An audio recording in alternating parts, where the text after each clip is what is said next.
সোদপুরে BJP নেতার 1 কোটি তোলাবাজি হাতে নাতে ধরল বিজেপি। বিজেপি ক্ষমতায় এসেছে প্রায় 2 মাস হয়ে গেল। 2 মাসে বিজেপি একের পর এক প্রকল্প শুরু করেছে। গুন্ডা দমন আইন কার্যকর হয়েছে। পাশাপাশি বিজেপি ক্ষমতায় আসার পরই তৃণমূলের দুর্নীতি তোলাবাজি নিয়ে সোচ্চার হয়েছেন বিজেপির নেতারা।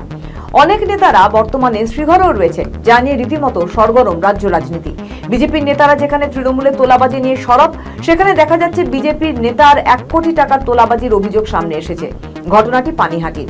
আর এই ঘটনার সামনে আসার পর পানিহাটির বিধায়ক রত্না দেবনাথ তিনি মুখ খুলেননি এই বিষয়ে। স্থানীয় সূত্রে জানা গিয়েছে, সম্প্রতি তৃণমূল নেতা শেখ রাজার একটি সেলুনে ভাঙচুরের ঘটনা ঘটে।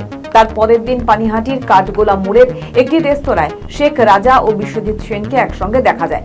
খবর পেয়ে সেখানে বিজেপির কয়েকজন নেতাকর্মী পৌঁছে যান। পরে ওই বৈঠকের একটি ভিডিও সামাজিক মাধ্যমে ছড়িয়ে পড়ে এবং তা নিয়ে শুরু হয় বিতর্ক। ভাইরাল হওয়া ভিডিওতে শেখ রাজাকে বলতে শোনা যায় যে তার কাছে 1 কোটি টাকা চাওয়া হয়েছে। ভিডিও প্রকাশ্যে আসার পর বিষয়টি দ্রুত রাজনৈতিক মহলে আলোচনার কেন্দ্রবিন্দু হয়ে ওঠে। আমি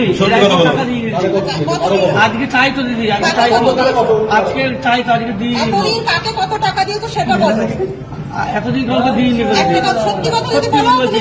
আজকে চাই তো, আজকে বলেছিল যে টাকা আজকে বলতো টাকা বলতো 1 কোটি টাকা ডিল হয়েছে তো।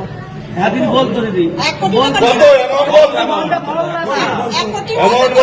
1 কোটি টাকা দিদি বলতো, বলিনি দিদি বলতো 1 কোটি টাকা ফোনে কথা হয়েছিল। এখানে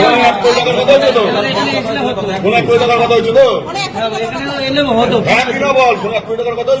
ফোনে হয়তো খরচা আছে, নতুন সভাপতি হয়েছে এসব বলছে। এবারে এখানে এলে আরো পুরো পরিষ্কার করে হতো। এমনি 1 কোটি টাকার কথা উল্লেখ করেছিল কি? হ্যাঁ কি না বল? 1 কোটি টাকা গল্প হয়েছে তো। ফোনে 1 কোটি বলে বোঝা যাচ্ছে টাকা লাগবে, একটা টাকা গল্প হয়েছে তো। সব জেনে শুনে এসেছি আমরা। হ্যাঁ তো হ্যাঁ দিদি, সত্যি কথা বলেছো, ঠিক আছে। হ্যাঁ দিদি। আচ্ছা নাম বল আরেকবার দেখে নাম বলো। বিশ্ব সেন দিদি পরিচয়। ওই 1 বছরের উপরে আর একজন কে ছিল? ওর সাথে ছিল অনুপ ঢালি বলে একটা ছেলে ছিল। ওর বাবার নাম কি? বাবার নাম জানি না। সুজয় ঢালি। ওই তোমার হচ্ছে যুবর মোর্চা কি নতুন দায়িত্ব করে নতুন দায়িত্ব পেয়েছে। হ্যাঁ নতুন কি যুব সভাপতি হয়েছে? হ্যাঁ হ্যাঁ, 2-3 দিন হচ্ছে। বিশ্ব সেন সাজিয়ে বাড়ি ঠিক আছে।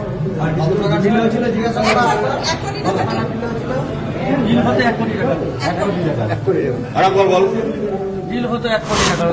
মনে কথা শুনলেন নিশ্চয়ই, নিজেই স্বীকার করলেন টাকা নেওয়ার কথা। একাধিক প্রশ্ন ইতিমধ্যে উঠতে শুরু করেছে। রত্না দেবনাথ কেন চুপ? কোথায় রত্না দেবনাথ? এবারও কি তিনি বিজেপি নেতৃত্বের হয়ে সাফাই দেবেন? ঘটনা তদন্ত শুরু করেছে পুলিশ। পুরো ঘটনায় স্থানীয় বিজেপি নেতৃত্ব অস্বস্তিতে। অভিযোগ এবং পাল্টা অভিযোগের সত্যতা কি তদন্তের পরই স্পষ্ট হবে। তবে গোটা ঘটনায় এলাকার রাজনৈতিক অন্দরে নতুন বিতর্কের জন্ম দিয়েছে।